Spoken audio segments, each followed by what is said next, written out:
তীব্র গরমে গলে যাচ্ছে বিভিন্ন সড়কের পিচ। নিম্নমানের ও পুরনো ধাঁচের বিটুমিন ব্যবহারের কারণেই বেড়েছে সংকট, এমন অভিযোগ বিশেষজ্ঞদের। এজন্য পলিমার মডিফাইড বিটুমিন ব্যবহারের পরামর্শ তাদের। এদিকে সড়ক পরিবহন ও সেতু মন্ত্রণালয় বলছে, ক্ষতিগ্রস্ত সড়কে অন্যান্য জায়গার চেয়ে অতিরিক্ত তাপমাত্রা পাওয়া গেছে। সেখানে নিম্নমানের বিটুমিন ব্যবহারের প্রমাণ মিললে ব্যবস্থা নেওয়া হবে। এলো বেক্সিমকো বন্ড, 15% মুনাফায় সর্বোচ্চ হারে সবার উপরে। এপ্রিলের শুরু থেকেই তাপপ্রবাহ চলছে এদেশে, যা ৭৬ বছরের রেকর্ড ছাড়িয়ে গেছে। প্রচণ্ড গরমে বিভিন্ন জায়গায় গলে যাচ্ছে রাস্তার পিচ। গাজীপুর, শরীয়তপুর ও যশোরের বেশ কিছু সড়কের বিটুমিন গলে যাওয়ায় দুর্ঘটনার ঝুঁকি নিয়ে চলছে যানবাহন।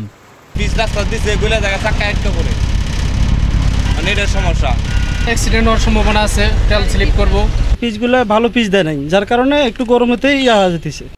যোগাযোগ বিশেষজ্ঞরা বলছেন, একসময় সড়কে ব্যবহার করা হতো ৩০-৩২ ডিগ্রি সেলসিয়াস তাপমাত্রা সহনীয় ৮০ থেকে ১০০ গ্রেডের বিটুমিন।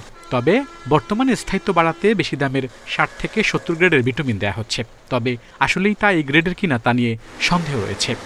যে জায়গাগুলিতে বিটুমিন গলে যাচ্ছে সেখানে অবশ্যই পরীক্ষা নিরীক্ষা করে দেখতে হবে যে আমাদের ঠিকাদারি প্রতিষ্ঠান যারা কাজ করেছিল তারা আবার প্রফিট ম্যাক্সিমাইজেশন করতে গিয়ে ম্যাটেরিয়ালসের যে গুণগত মান বা বিটুমিনের যে গুণগত মান থাকা দরকার সেখানে আবার কম্প্রোমাইজ করে ফেলেছে কিনা।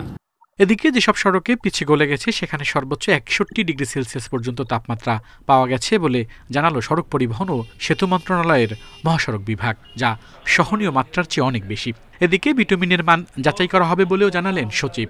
যাচাই করে দেখব কোনো মাল মেটেরিয়ালস কোনো নিম্নমানের ছিল কিনা, কিংবা অন্য কোনো কারণ সেখানে আছে কিনা। গতকাল দেখলাম পাবনায় রেল লাইন বেড়ে গেছে, লোহা কিন্তু বেড়ে গেছে গতকাল।